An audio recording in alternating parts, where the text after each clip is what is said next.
told you that love isn't just an emotion, but a force. A force just as real as gravity, electromagnetism, or even dark energy.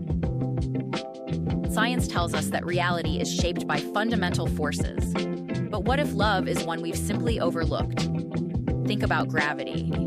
It binds planets and galaxies. Electromagnetism controls atomic interactions.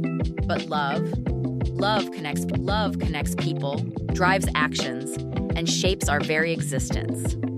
Quantum entanglement proves that two particles, once linked, can communicate instantly across vast distances. Einstein called it spooky action at a distance. But what if human emotions, particularly love, are an extension of this phenomenon? We propose a new equation: love as an energetic force. Just like Einstein showed how energy and mass are connected, we explore whether love has a quantifiable energy signature, possibly linked to consciousness itself. Our working theory is that love might be tied to an exotic form of energy, possibly a quantum field that interacts with consciousness.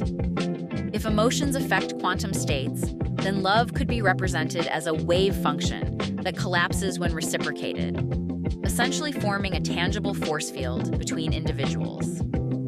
Just as gravity bends space-time, could love influence reality in a way we haven't yet understood? If love operates at both the macro level, bringing civilizations together, and at the quantum level, connecting minds and emotions instantly, could it be the missing link between classical physics and quantum mechanics?